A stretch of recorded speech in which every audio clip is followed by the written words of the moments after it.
back to the Mindbender Mental Performance Podcast.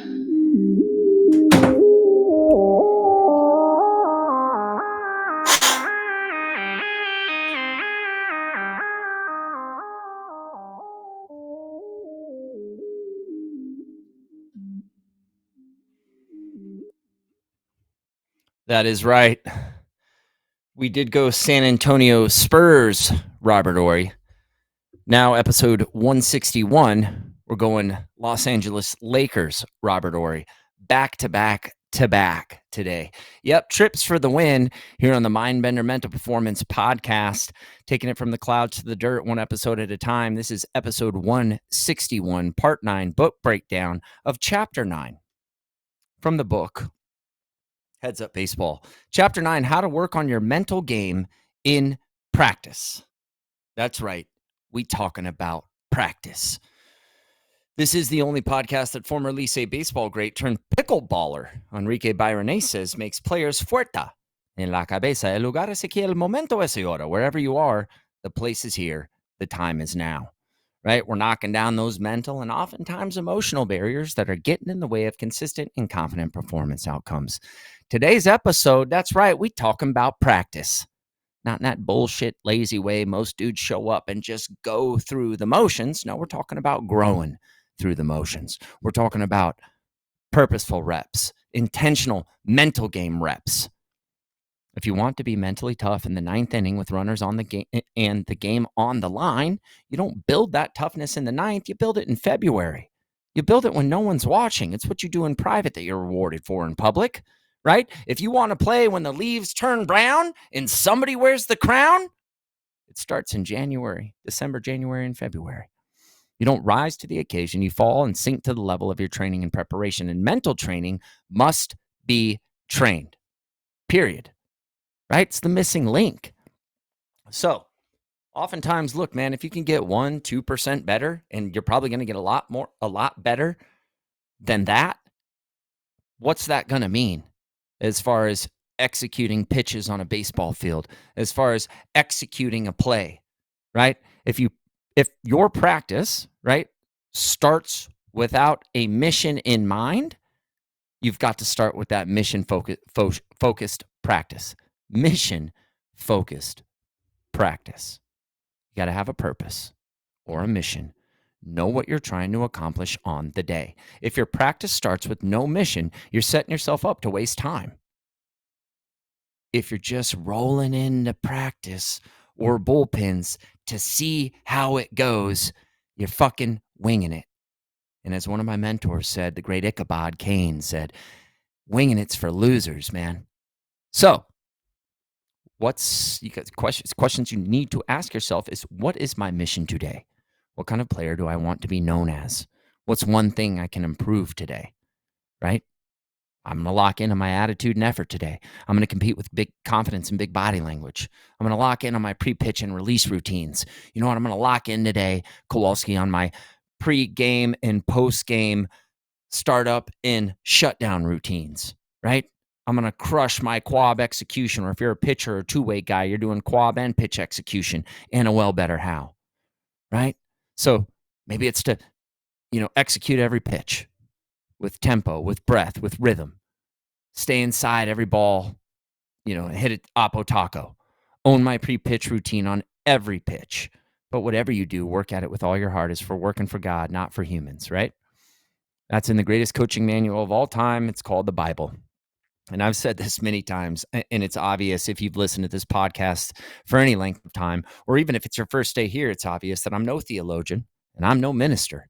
But I was taught at a young age, and certainly by my spiritual mentor, my Bible mentor, my Bible buddy, in fact, our two-man Bible club, Bob Kowalski. Thank you, Bob. He taught me that the Bible is one of the greatest books on success principles and how to live a quality life. And I'd have to agree. That means no lazy reps, not in the cage, not on the field, not in the meat castle when you're getting that shreducation, or as my boy Marcos calls it, the iron paradise. One drill at a time, present moment focus, one whatever at a time. Just like we play the game one pitch at a time, you got to train one rep at a time. You don't get confidence from a bunch of quantity. You don't get it that way. You build it with quality reps stacked with intention and awareness, because it ain't going to happen by accident. It's going to happen by intention, right? So here's an exercise to kind of think about just going through the motions or growing through the motions, which you could try to flap your arms like a bird and fly as fast as you can, like your right arm, right? Flap that arm like up and down like you're a bird trying to take off, 5 times mindlessly. 1, 2, 3, 4, 5. Now you do it 1 time with your right arm, but as slow as you can go. You might feel a temperature change as your arm rises up towards the fan on the ceiling, especially if you live in the flatland desert oasis of Arizona and it's getting hotter than a blister bug in a pepper patch out here, right? And you raise that arm up slow. You feel the temperature change. You might feel a little crackle in your arm, might feel a little tension as the arm goes up, right? That's presence. Which one of those is going to teach you something? The one where you pump your arm up and down 5 times mindlessly, or when you do it once and you do it with full focus and full attention and awareness? Because you're locked in on the second one. That's what focused catch, focused stretching, and focused drills are about. Catching and throwing is the foundation. Augie Garrido used to say to guys, hey guys, we play focused catch here. It means we pick a spot and we hit the spot, right? A bunch of balls flying behind guys. It means that guys aren't locked in, that they're just going through the motions with no awareness, with no intention, without a mission. If your mission is to be a prepared, confident, and committed ball player, well, then you've got to act like that and focus catch from the jump. And then simulations, man. Coming from my endurance sports background, the Brocio, Enrique Byroness, and I, we used to do simulation days all the time. In fact, we used to run simulation camps a week, or maybe for months. We're going out doing simulation sessions that would, allow us to train like we're going to fight. So stop acting like you're just going to go out there and flip the switch and step up. Now, the step up happens every day. You got to step in and step through, because the switch doesn't exist. You got to train like you want to fight, right? Then you can truly earn the right to have that switch available. So put base runners in live defensive work. Shadow pitch a jam situation, 2 on, nobody out. Create, scenarios in batting practice, 2 outs, down 1, runner on second, third, right? And when you don't execute and practice, good.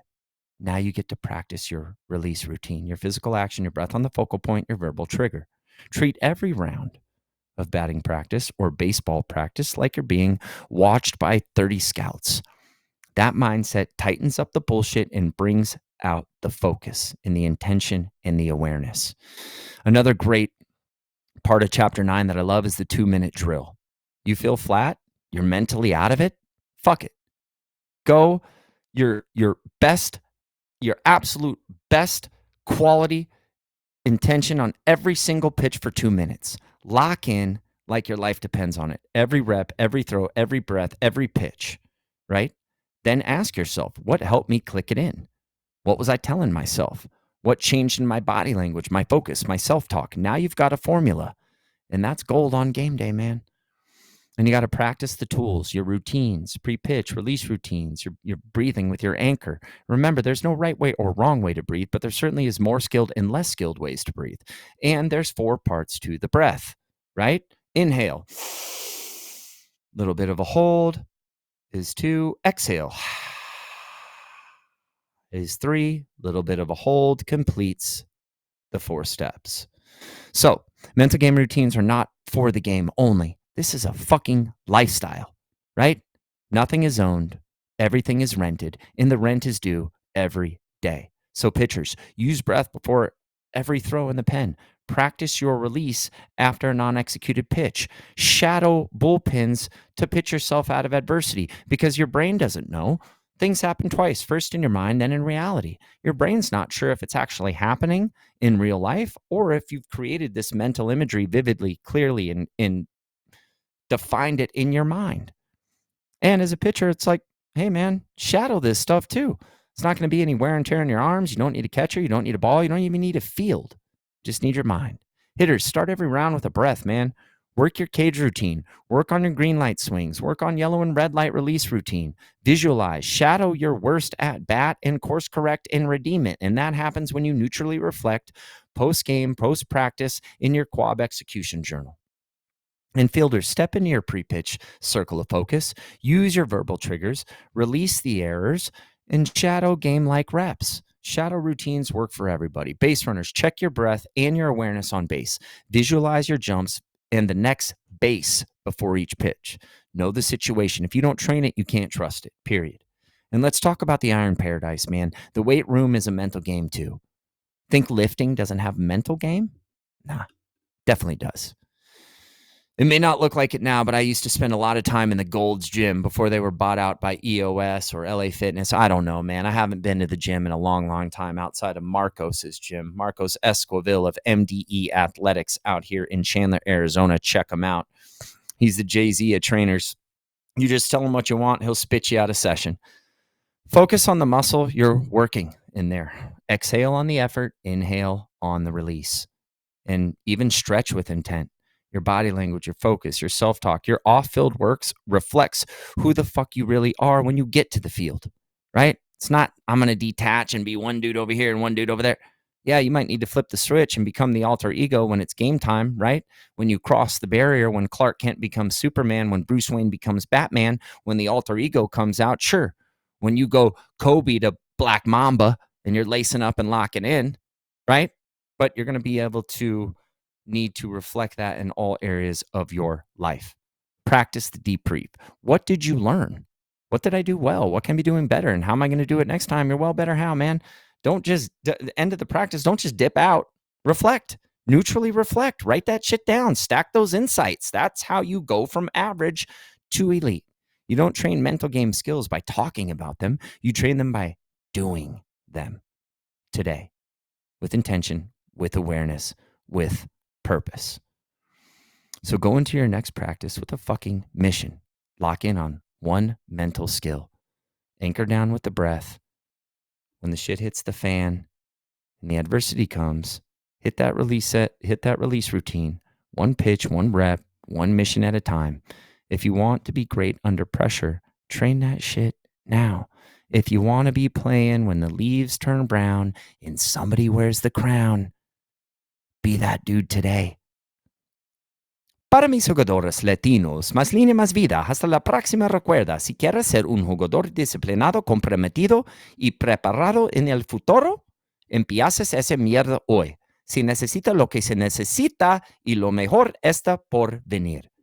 Until next time, remember, if you want to be a disciplined, committed, and prepared ball player in the future, you start that shit today.